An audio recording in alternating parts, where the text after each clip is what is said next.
Imagine this scenario. You're out of the office unexpectedly, and a colleague pings you because they need access to some system you have credentials for. Now, my listeners would never send passwords over email or Slack. But what about your coworkers? How many organizations out there are sending logins back and forth in plain text? Worse yet, how many just store all of their logins on a shared spreadsheet? Keeper Security's password management platform locks down logins, payment cards, and more in a patented zero-knowledge encrypted vault. Sign up for a Keeper free trial today. Visit securityweekly.com/Keeper.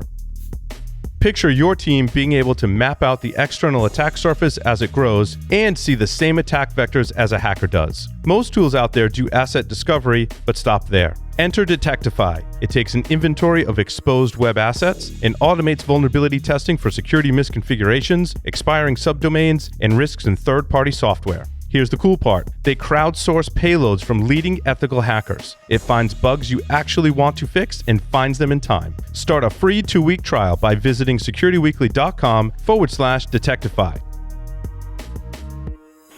Go hack yourself. Can your incident response technology collect from off-network endpoints? Xterra FTK Enterprise can. Endpoints are no longer located in a physical office, and organizations need a comprehensive investigation tool that enables holistic data collection and review.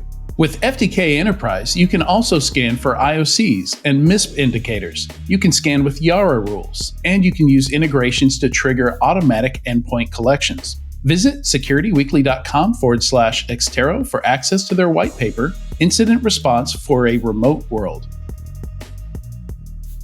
Welcome back to Enterprise Security Weekly. All right, quick ad here before we get on to some announcements, and then we'll get to our second interview here. Deepwatch helps secure the digital economy by protecting and defending enterprise networks everywhere, every day. Deepwatch leverages its highly automated cloud-based SOC platform backed by a world-class team of experts who monitor, detect, and respond to threats on customers' digital assets 24/7, 365. Many of the world's leading brands rely on Deepwatch's managed detection and response expertise. Visit securityweekly.com/Deepwatch to learn more. All right. And do you have a specific guest or topic that you want us to cover in one of the shows? Submit your suggestions for guests by visiting securityweekly.com/guests and completing the form. We review suggestions monthly and will reach out to you once reviewed. All right. For our second interview today, Andrew Hindle joins us to talk about digital identity. Andrew is an independent consultant specializing in digital identity, privacy, and cybersecurity. He served as the Identiverse content chair for 8 years. Welcome to the show, Andrew. Hi, Jim. It's nice to be here. Thanks for having me. Yeah. Thank you for joining us. So first off, tell us a little bit about Identiverse and your history with it. Were you one of the founders of the conference? So I was involved early on, but the founder of the event is actually my friend and colleague, Andre Duran. So Andre is the CEO and founder of Ping Identity, one of the major vendors in the digital identity space. And he recognized, some years ago now, this would be our 13th year of running Identiverse, so a little bit before that, right? As applications were deploying to the cloud, there was an understanding essentially that the identity industry didn't really know how to deal with handling identity in the cloud.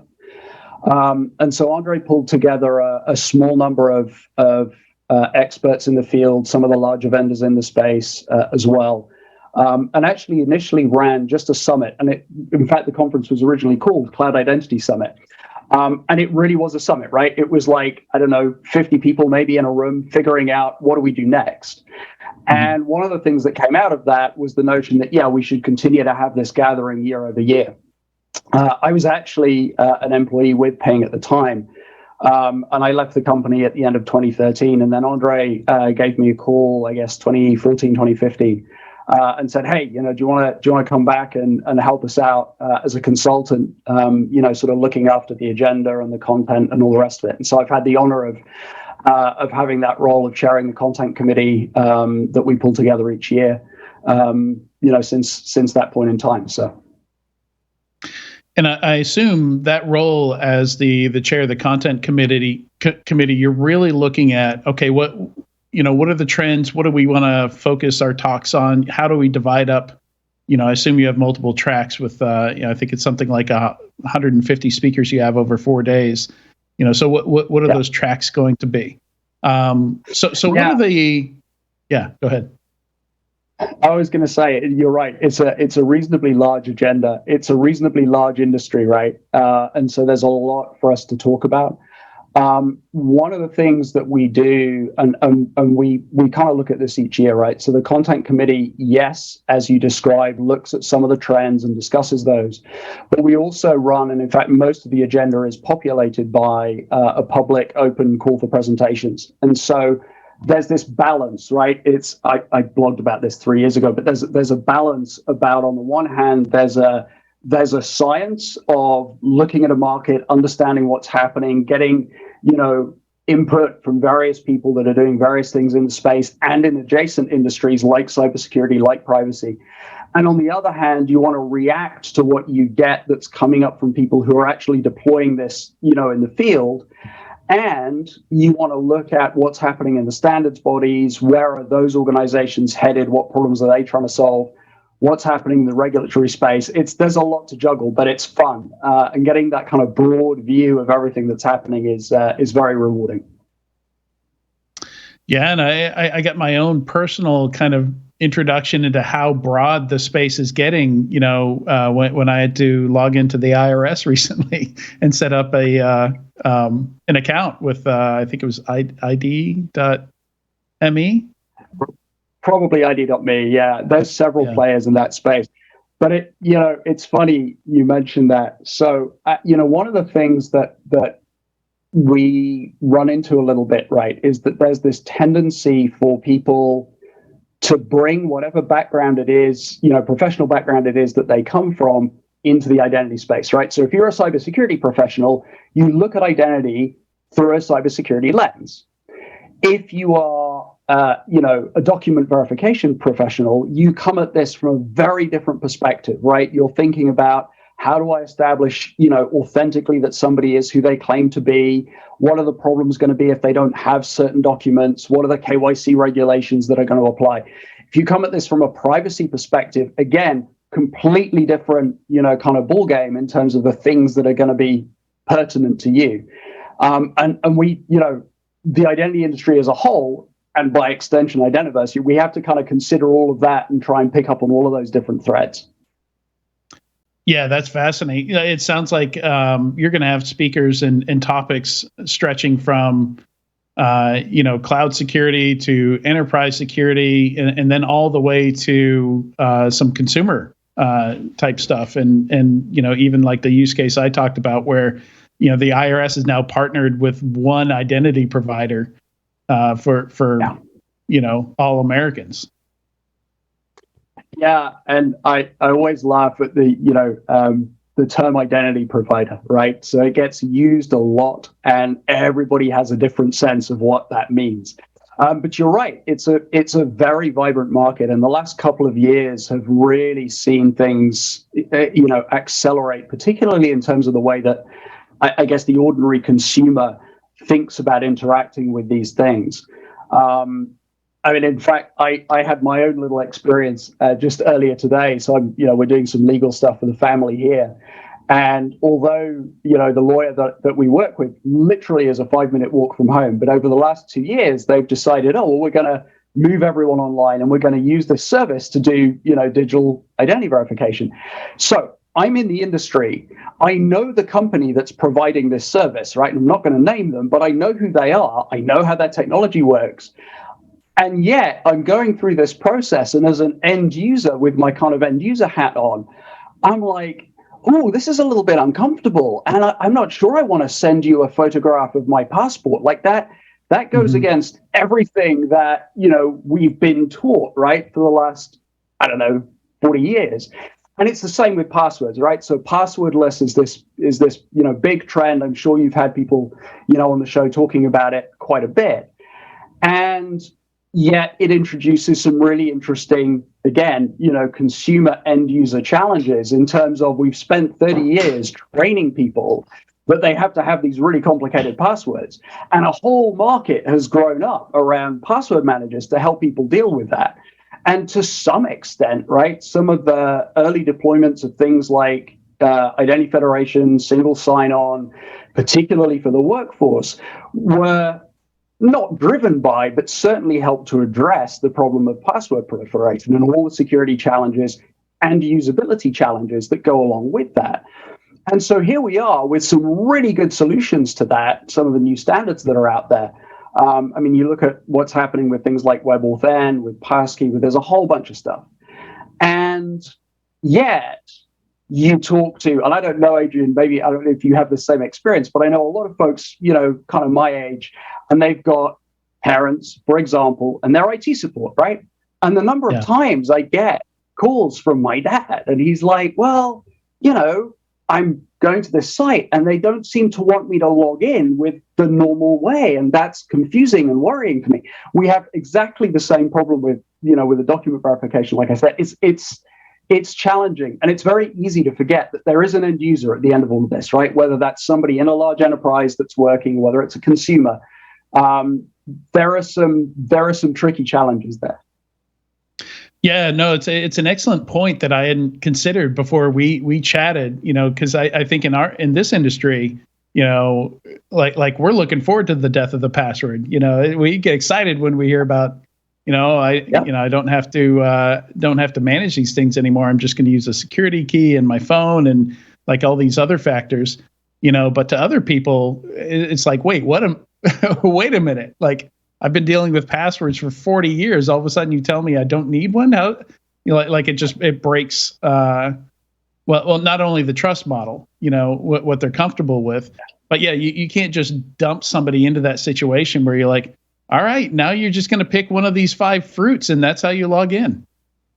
Yeah, exactly.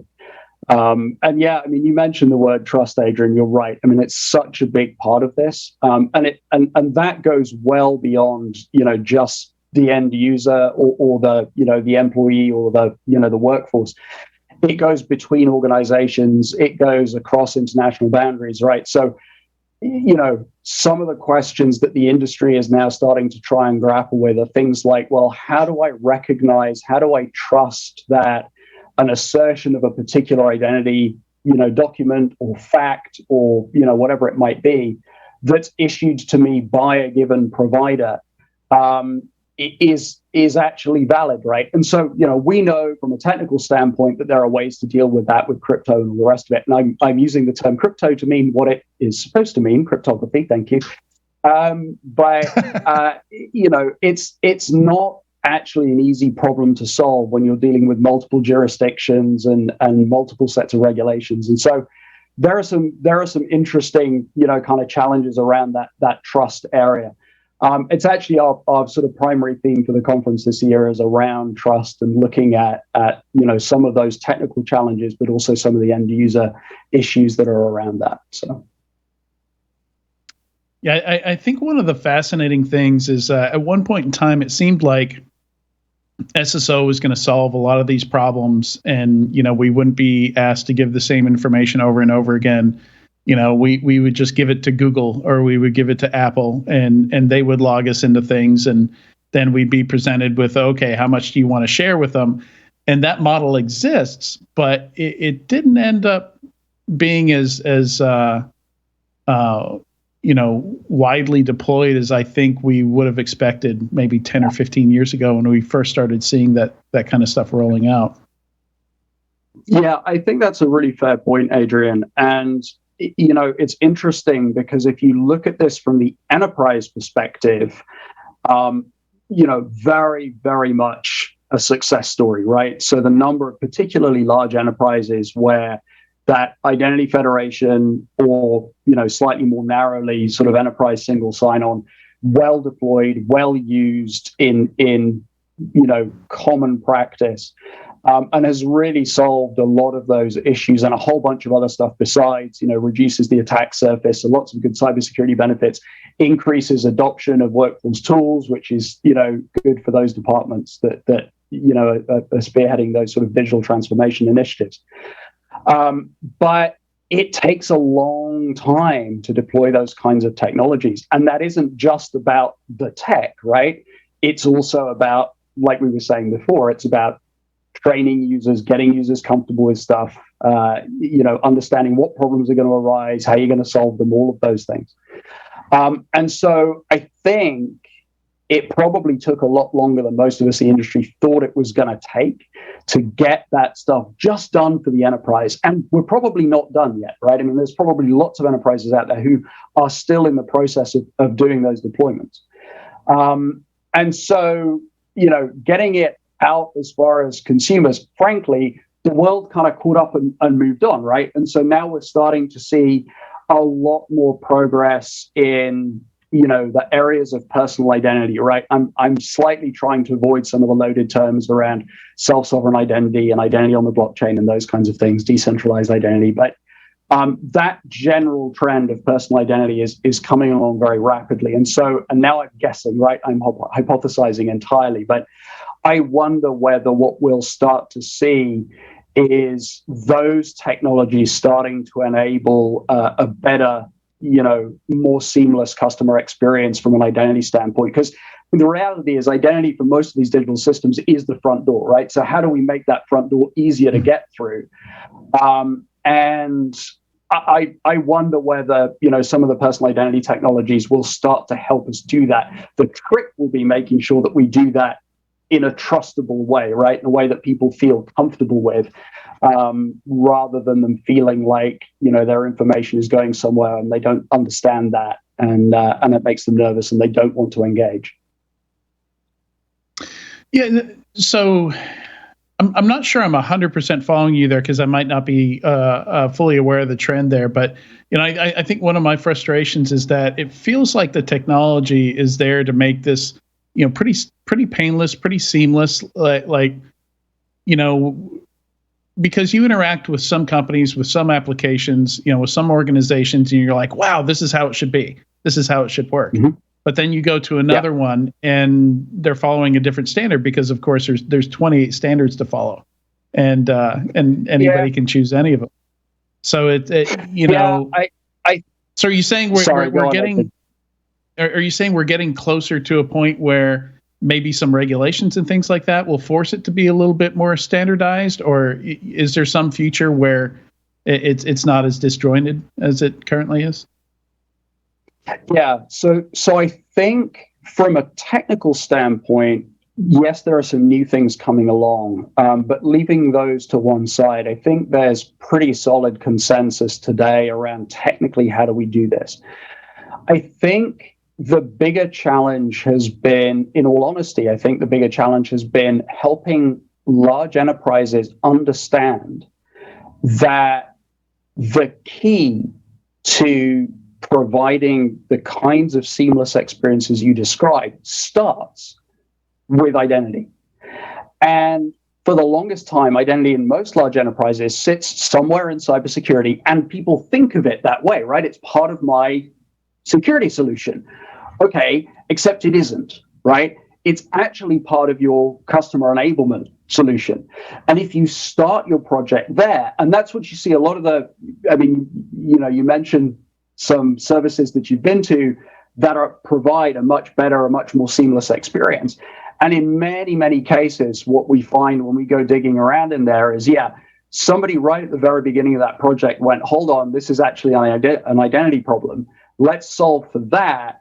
And then we can build a really strong customer experience off the back of it, right? Yeah. Yeah, and it's a daily challenge too. I remember, I think it was yesterday, I logged into a Google Chat or a Google Meet for work, and my boss noticed. He said, "Oh, you logged in from your personal Gmail account." I was like, "Not on purpose. I just clicked the link." I don't know how it decides these things, because I'm logged into this browser with two different Google accounts. And when I open Drive, it defaults to my personal, and then I got to click the thing up in the corner and open up yet another tab in a different drive. And on some of my systems, I'm glad I'm not the only one that this happens to. Like every on some of my damn systems, day. You definitely are. I actually have a up to 3, sometimes 4 different browser profiles, just so that all my OAuth, all my logins into my multiple Office 365 accounts, my multiple Google accounts are somewhat segregated. So that when I go to mail.outlook.com or whatever, like it's opening the mailbox I expect to see. And it's a mess. Absolutely. It is. And, one of the difficulties here is we want it both ways. I have exactly the same problem, by the way, in spades. And we want it both ways, right? So on the one hand, I'm a person. These are all just parts of who I am, right? They're all parts of my identity. On the other hand, I don't want the streams to cross, right? So this is my work persona. This is my work persona for this particular client and for another client. And then, it gets hard. Yeah, it's always interesting. Like you'll see somebody join a Zoom or something like that, and it's got their hacker handle or their pet name when what they wanted to show up was like their professional identity, right? Like, and it's because all these applications helpfully remember stuff. Like I've got one that I log into. I think it's every time I log into a Ring Central, it uses my full hacker handle, which I don't usually use. And I still have not figured out where it's pulling that from. But as I log in, it says, hey, do you want to change your name? And I have to manually change it every time. And I still haven't figured out where that's getting pulled from. Yeah, no, you're right. And yet, the other thing that's worth bearing in mind here, and this is one of those things that I think is sometimes a little difficult for us all to remember, particularly in sort of the high-tech end of the industry, is, what we're describing are, I guess, almost like power user problems, right? And yet, at the other end of the spectrum, there's a whole bunch of other challenges around identity that revolve around people who maybe don't have access to a computer or to a phone, certainly a smartphone. And we're cheerfully building these systems and switching off the manual way of doing things. And suddenly we've got a whole bunch of people discovering that they can't easily get access to things, or that the systems that have been built, even if they can access them, don't work very well for them, right? And so there's plenty of examples of things like voice recognition that only work if you sound like a very, well-bred British gentleman, which I'm not. But, there's a lot of we kind of think of them as edge cases, and yet they aren't. They're probably the majority case. And sort of some of the challenges that we're describing, they affect us on a daily basis, but probably not that many people in proportional terms. So. Yeah, I remember I once changed my Amazon voice assistant to British because I wanted it to talk to me using a British accent, not realizing that it also changed the voice model so that it was expecting me to speak with a British accent. So until I got everything fixed, like I had to pretend like I was British. You realize we're now all waiting for that to happen right now. Yeah, no, it's not going to happen. I'm not going to demonstrate. I'll just embarrass myself. But yeah, no, it's fascinating because all these worlds have collided. Even more with the pandemic now. I know people that manage to keep their work stuff and their personal stuff separate. And I've been working out of the home for a decade now, from a home office, and I just can't do it. Like I've purpose built this whole system I have here that I'm using right now just to be on camera. I've got a teleprompter with a camera behind it, so I can look in the camera when I'm talking to someone. I can read my notes and my scripts and stuff like that. And it's too much work to completely segregate work and personal stuff and all the side stuff I do, because I'm also involved in a cybersecurity conference, all in one system. So, I do the best from a, security standpoint, to make sure I'm not exposing, I love that you said crossing the streams, there's no negative consequences of how I'm doing that. But yeah, it's all mixed on all my different systems. I can't separate it out. Yeah. No, I get it. And, the reality is we're all humans. And identity is one of those interesting areas of the whole technology industry where we spend a lot of time thinking about, okay, what are the human edges of this, right? And there are some really powerful tools that I think, help us solve some problems in some very valuable ways. We've just got to get on and get it done, right? So, yeah. Well, before we let you go, I want to jump back to the conference. The conference is June 21st through 24th in Denver, Colorado, correct?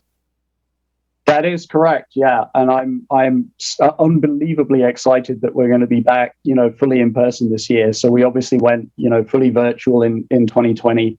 Last year, we ran a hybrid event. It was very challenging for me. I'm based in the UK, and unfortunately, I couldn't physically travel to the event last year because of the various restrictions. And so it was sad that I couldn't be there myself. So very excited that we'll be together in person this year. The bulk of the agenda is up on the website, and we're looking forward to a pretty vibrant 3 or 4 days. So. Yeah, and actually throughout late May and early June, we're having 3 Identiverse speakers on this show for interviews. Yep. So we're excited about that as well. Yeah, that's great. All right, good stuff. Thanks so much for joining us today, Andrew. And anything else that we missed that you want to mention before we wrap? No, it was great to be on and have a conversation, Adrian. And I hopefully we'll get to maybe you'll come to Identiverse. It'd be good to see you there. I'd love to. Like it's an area I've not really gone very deep into, which immediately makes me want to do it. It makes me want to jump into a conference like that. So if I can swing it, I've got friends, I've got places I can stay out in Denver. So I'll see if I can make that happen. Yeah. Perfect. Thanks again, Andrew. Appreciate you coming on today. And we'll be right back. Absolutely. We'll be right back in a few moments with the weekly enterprise news.